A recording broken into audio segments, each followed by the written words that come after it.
going to ask Pastor Landon and Peter to join me. Around the world today, believers are worshiping, and they don't all speak English. So as we prepare for our message from Psalm 23, we're going to share this scripture in 3 different languages. We're giving you the English part. Somebody say amen. Amen. All right. So you all are going to read with Pastor Landon the English translation, and then Derek and I will read first in Spanish, and then you'll read in Japanese. A Psalm of David. Salmo de David. The Lord is my shepherd, I lack nothing. El Señor es mi pastor, nada me falta. 主は羊飼い、私には何もかけることがない。He makes me lie down in green pastures. He leads me beside quiet waters. He refreshes my soul. En verdes pastos me hace descansar. Junto a tranquilas aguas me conduce. Me infunde en nuevas fuerzas. 主は私を青草の原に休ませ、憩いの水のはとろりに伴い、魂を生き返らせてくださる。He guides me along the right paths for his name's sake. Me guía por sendas de justicia, por amor a su nombre. 主は、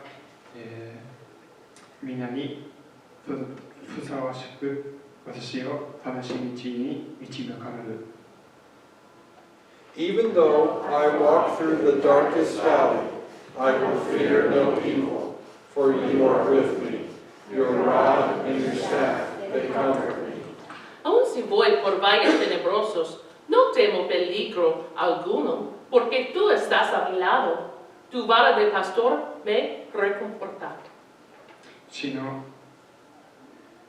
影の谷を行くときも私は災いを恐れない。あなたが私と共にいてくださる。あなたのうち、あなたの連れ、それが私を力づける。You prepare a table before me in the presence of my enemies. You anoint my head with oil, my cup overflows. Dispones ante mí un banquete en presencia de mis enemigos. Has ungido con perfume mi cabeza. Has llenado mi copa a rebosar. 私を苦しめるものを前にしても、あなたは私に食卓を整えてくださる。私の頭に香油を注ぎ、私の月をあふれされてくださる。Surely your goodness and love will follow me all the days of my life, and I will dwell in the house of the Lord forever. La bondad y el amor me seguirán todos los días de mi vida, y en la casa del Señor habitaré para siempre. 命のある限り恵みと慈しみはいつも私を追う。主の家に私は帰り、生涯そこにとどまるであろう。Amen.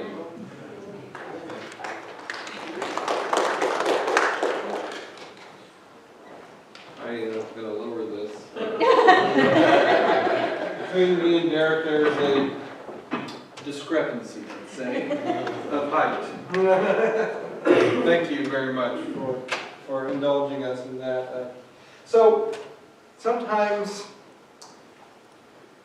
I like to watch these videos, and you guys are going to think I'm crazy for this. I like to watch these videos, and I'll describe them to you because I don't know if there's like a genre that would categorize this. It's videos where people spend a lot of time on something very intricate and delicate, and after spending hours and hours and hours on these things, they're destroyed on accident. Have you ever seen these things, these videos? There's like a whole genre of these videos. For instance, let me give you a for instance. I saw one particular instance where this guy was at a trade show or something, and he had just built this gigantic replica of the state building in, the Capitol building rather, sorry, in Washington, D.C., and he built them out of, I want to say popsicle sticks. I can't remember the mode that the medium that he built. But it was just this scale replica, and he had so much time put into this. And the person who was talking to him about it, there was obviously a video being made, and just talking about, hey, come between this time and this time, you'll get to see it. And for some reason, they tripped over the cord and landed right into this sculpture, and the whole thing went down. Put so much time into it. Another time, and it happened to be another news anchor, it was the Leaning Tower of Pisa. It was just this beautiful structure, and I think it was made actually out of dominoes. And it was just put there intricately, and people could come by and look at it. And once again, the news anchor had the microphone had the cord. The cord, he went around the back of it, the cord swept it under, the whole thing went down.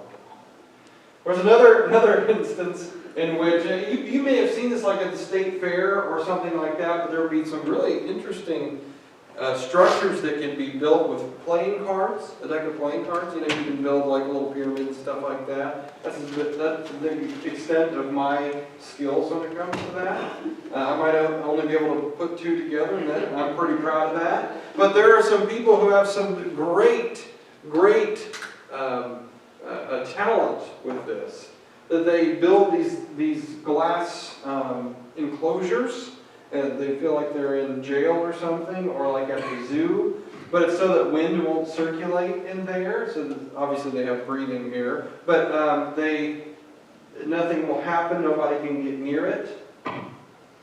And this guy had built this amazing. It almost looked like an apartment complex, like with all of these playing cards, and he was getting on the ladder to put, one of the final ones up. He wasn't completely done. You already know where this is going. But he just kind of fell a little bit, got off balance, and the whole thing went crashing down. Have you ever been in a situation, probably not like those, unless some of you have a talent that I didn't know about, where you have put so much effort into something and it just kind of all came crashing down in front of you? It can be very maddening, right? You spend a lot of time with someone investing in a relationship and they let you down. Maybe that's kind of the emotional equivalent of it.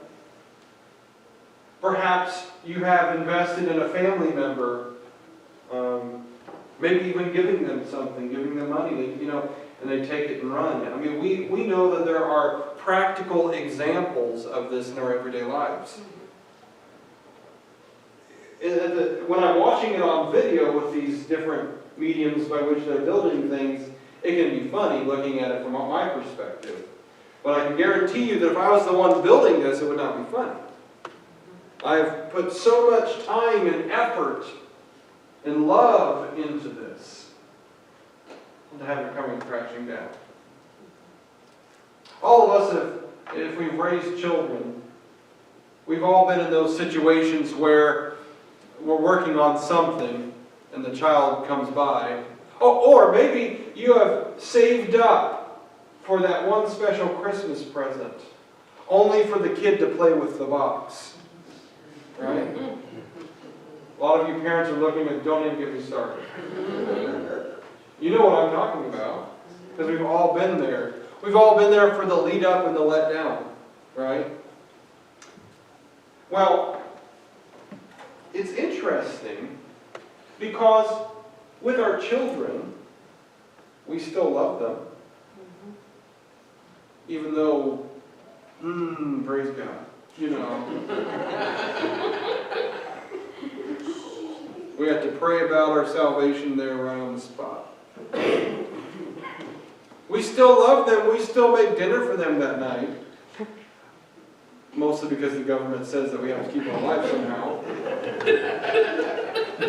But for the most part, but we still love them, right? We're still going to give them their inheritance. Some buttons and pocket things, whatever it may be. They still have earned their right, well, they actually haven't. They still have their rights and responsibilities within our family. We still love them, we still give them everything that they need to survive and even to thrive. We still give them the shirts on their backs, and we give them the food in their belly, we give them the shelter above their head, which all of them always forget about. So I want you to remember that when I read this passage, or this part of the passage. We just went through, and I thought that was really cool. Pastor Jess had the idea of 3 languages, and I thought that was great. But no matter what culture we're in, this idea of love and enduring love is something that is universal. We might have different words for it, and even Scripture has different words for it. So I want to read you just one part of this passage of Scripture. And I want to invite you into a thought process of the ancient Jewish people during this time. Because when we say this word that I'm about to tell you, it's a word that we have one word for, and that's the word love. But in their context, in their language, there's many words, and I want to teach you another word today. We're going to just read verse 6 today, and we're going to kind of really lean into this. And it says this: "Surely goodness and love will follow me all the days of my life. And I will dwell in the house of the Lord forever." Have you ever had someone that has just followed you wherever you go? Maybe when your child was smaller and they followed you around the house. That could be a little irritating, maybe. You're just trying to get some things done, and then, Mom, what? Or Dad, what? This passage of Scripture is supposed to put that in our minds. Another passage that we can think about, going forward in the future here from this passage, which the passage I'm about to mention was looking back at this passage, was the parable of the lost sheep. You see, the shepherd, we're using shepherd language in this passage, the shepherd loved his sheep so much, he thought that there was so much value in these sheep that he was trying to use the language of the never-ending search, the persistent kindness and mercy. You see, this sheep in the parable of the lost sheep, if you remember, there was 100 sheep. One of them decided they were going to go off on their own little journey, but the shepherd left the 99 to go for the one. Remember that story? That was meaning to bring our minds back to this passage. Because we're using shepherd language, or we're using shepherd and sheep language. In verse 6, it's saying, "Surely goodness and love will follow me all the days of my life." And the way that this was originally written is trying to put in our minds this constant, effective, persistent chasing after those that are lost. It's describing a God who is the shepherd who will not give up. So, goodness and love, or maybe in your favorite version of this particular passage, you have heard the phrase steadfast love. And that's the same thing. It's a word in ancient Hebrew that is pronounced, and I want you to say it with me here after I say it. It's pronounced chesed. Can you say that? Chesed. It's supposed to be that guttural, I was hoping I didn't spit on anybody here in front. I was kind of scouring Scripture because then I got really nerdy when I saw this passage. And the word chesed is a word that means love, but it means steadfast love. It means grace. It means mercy. It means persistence. It's a different love than the eros, the physical love, or the philo, the love the brotherly love, or even agape, unconditional love that doesn't matter what you do. Although that's part of it. So I began to scour Scripture, and I thought, I want to find another word that has the same root, because often that tells us that there's a connection. And there is a word, it's pronounced chesed. You say chesed? Chesed is a word that describes a mother in her relationship with her child. Specifically, when a mother nurses her child. Very interesting. You know, kids gotta eat, you know. And no matter what that child has done, that child has not earned it. Levi doesn't have a very extensive resume. You know, Levi produces sounds and smells and all those kind of things. And we can say, oh, he's such a good boy. But really, there's not much he does, you know. Am I right? Except wake him up in the middle of the night. Yeah, me. Yeah, I wake her up in the middle of the night. So the same root word that is used for this steadfast love, chesed, is the same root word, chesed, which describes a mother giving everything she has to a child. And this same root word is used to describe the love of God to His people. We didn't earn it. There's no amount of things that we can do. God is not impressed with our work. He doesn't look and go, man, that's a whole lot better than I can do, because that could never be true. But what we see here is an absolute persistence and steadfast love that cannot be thwarted.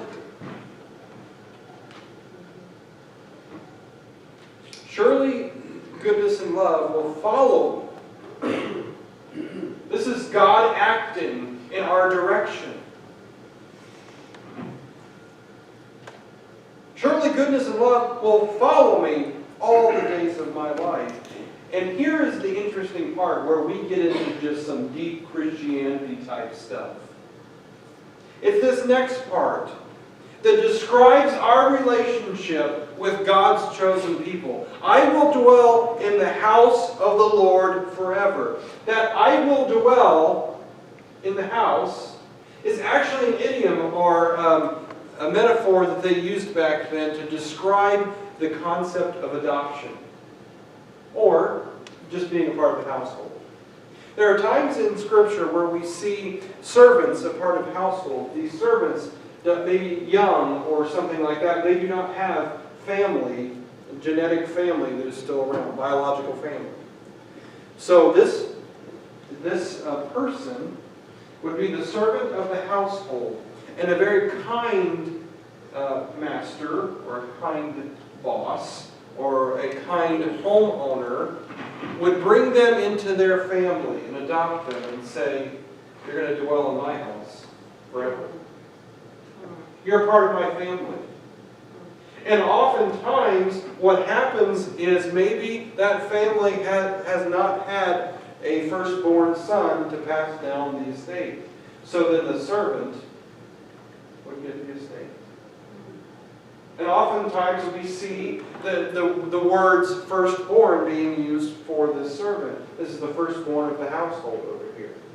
Although they were not born from my wife.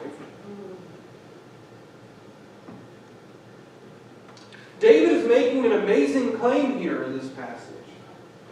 He is not only saying that God's love is so persistent that it chases after me, relentless. Yeah, I messed up, I sinned, I've fallen short of the glory of God. The Scripture says that. And we know that to be true. We all know our pasts. We can think of things. You know what I'm saying? But God's relentless love is one that is almost, and I'm not trying to be sarcastic, it's almost annoying. Because sometimes in our lives we just want to do what we want. We just want to live how we want to live. Hey, I have done this life for an amazing 36 years. I'm pretty much a veteran at it. I know what I like. I know what I dislike. I know what my preferences are. But God is saying, I made you for much more. I made you for much more than just your impulses at your fingertips and your thoughts and your understandings. I made you for much more than the things that you really like and the things you really dislike. Sometimes we do that with people too, don't we? Abraham Lincoln had a great quote that I posted the other day on Facebook, and it says, I don't like that man. I'm going to get to know him more. That's deep. So if we think about it, God is calling us to that same kind of thing. Whether we like or dislike, whether our preferences are large or small, or whether we like the simplest things in life or we like more luxury. God has created us for a purpose. Now, in this passage, we see a very interesting word, hesed. And I want to read you something that I printed off this morning. That if we don't get the point of this hesed thing, this steadfast love, one of my favorite authors, her name is Lois Tverberg, and she wrote this, and I thought it really encapsulated what it needs to be. So describing this word hesed. Hesed is a bone-weary father who drives through the night to bail his drug addict son out of jail. Hesed is a mom. I'm about to lose it here in just a second. Hesed is a mom who spends day after thankless day spoon-feeding and wiping up after her disabled child.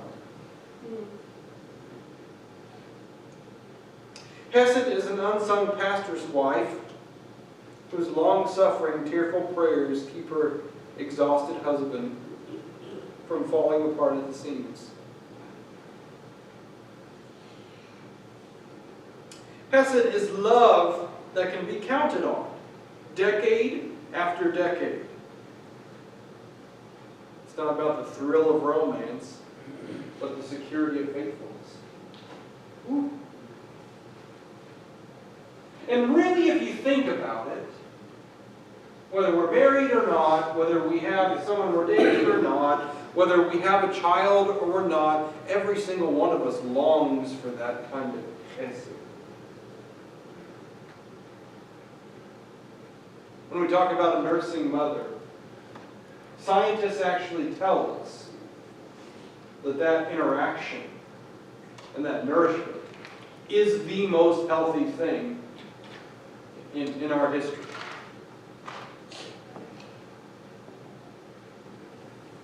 This is why God made us for community. This is why God made us for being social beings. That no matter who we are, we sometimes pull away from other people because they're not giving us this. Right? We roam the earth looking for this. We judge people based on their ability to give us this. And then when we don't give these things to people, this hesed to people, we have excuses for why. Well, it's because you said this to me, you hurt my feelings. It's because, oh man, I tell you what, our culture can be awful sometimes. It's because you don't fill me up. So culture says, if someone doesn't give you everything that you're looking for, just drop them like a that is not close to God type stuff. Okay. There's nowhere in Scripture that tells us if someone doesn't lift us up or make us feel better, to just drop them like a bad habit. So quit proliferating that garbage on social media.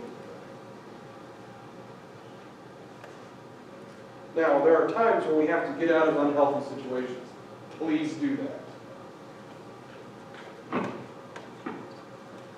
But God is showing us an example of what it means to be persistent, love that doesn't wane.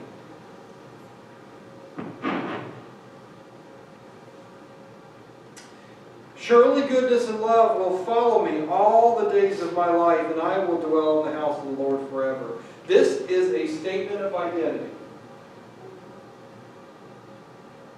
You belong to Him.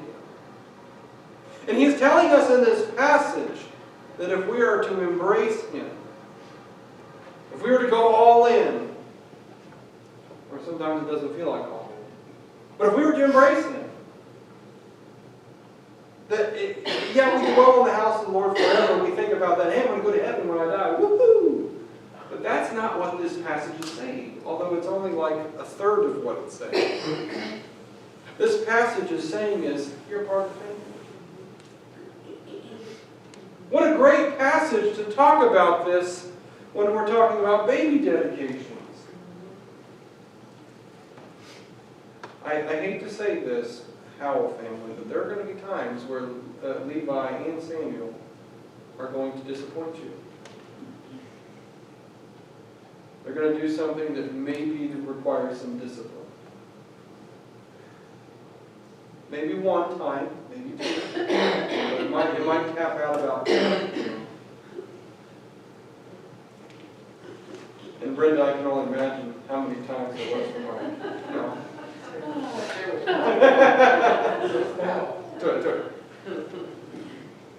But we all know what I'm talking about. Because we've been children. And there have been times in our lives where we've looked at the rules that our parents have set for us and we thought, how can I find a loophole? Amen?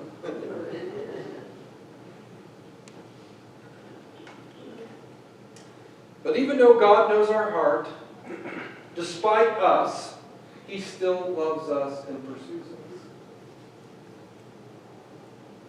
And I say despite us, because when I say that, all of us are thinking of something different, but we're thinking of the same thing. Surely, goodness and love will follow me all the days of my life. This comes in the context which I've been talking about for the last few weeks. We're in Psalm 23, but Psalm 22 describes this just outpouring of pain that David's going through. He's getting a little upset with God. My God, why have you forsaken me? That's how it starts. I mean, I could imagine that maybe halfway when he's kind of warmed God up a little bit. But that's how it starts. And he begins to talk about the torture, the spiritual, emotional, physical torture that he is going through because he's being chased. God, you've promised me something. It has not come yet. And not only do I have to wait, I have to run for my life in order to accept it. So he gets that out of his system. And then he goes on to Psalm 23, which is just absolutely beautiful praise and acknowledgement of who God is. And then he goes on, in the context of that, a whining child. Whining's a bad word in this context, but you know what I mean. In the midst of whining, let's say, he's still acknowledging God's steadfast love. So what does that look like for you? Is there something you've been praying about fervently and God hasn't given it to you yet, and you cross your arms and throw that tantrum? Fine, I won't go to church this Sunday then.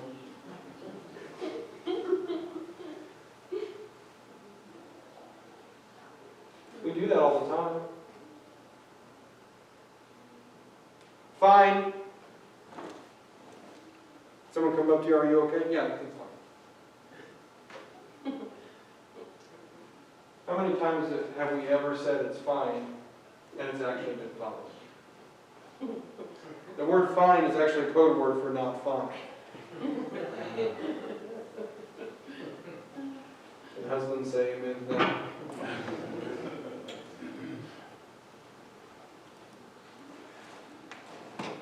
But we are in this passage. David is writing this beautiful, beautiful acknowledgement of who God is. And he is going through things, and he's not erasing, but he's almost giving a response to what he has just said in Psalm 22. I'm afraid, God. Look at all the torture I'm going through. I hurt. I physically hurt. They're coming after me. It's like in one part of Psalm 22, he's talking about he's feeling like a lion is about to devour him. We see, by the way, we see stories of where David himself has fought off a lion to save his own sheep. So why is he afraid of a lion? I mean, he's still afraid of a lion, you know. But through all of that, he goes verse by verse and almost negates that stuff. And he's saying things like, even though I walk through the valley of the shadow of death, or the darkest valley, as we read today, I will fear no evil, for you are with me. Your rod and your staff, they comfort me. And so he's thinking about these fears that he should have, and he's thinking about these enemies that are following me, and he says, you know what, you not only take care of the enemies for me, you reconcile, you prepare a place at the table before me in the presence of my enemies. You help things to become united instead of divided. I should be running the other direction, but you bring us closer together. This doesn't make any sense. You anoint my head with oil. Even though I'm running away from my enemies, you still have told me I'm going to be king. That's what he's saying here. And even though I'm living in caves, behind the back alleys, trying to figure out how to live, my cup overflows. I don't know if I'd have the guts to say stuff like that. And then that's where he goes on, surely goodness and love will follow me wherever I go, all the days of my life. I'm a part of your family. Praise team, if you'd come up here.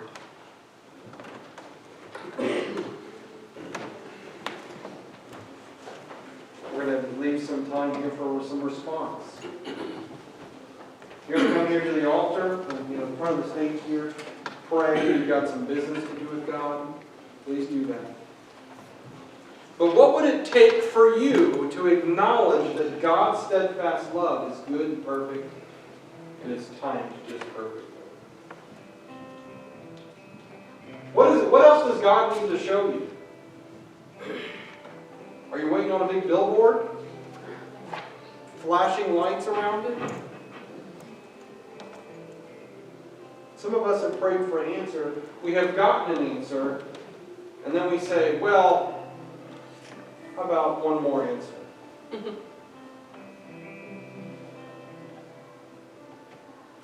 His love and His goodness will follow you. Steadfast, chesed. It's that nourishing love. It's that faithful love. It's that never stopping love. Doesn't mean we're not going to be disciplined. Doesn't mean that we're not going to be corrected. Doesn't mean we're not going to be guided. It means that God, His very nature is love, and He just can't stop. So while we're singing here, if you want to come to the altar, you are invited to do so.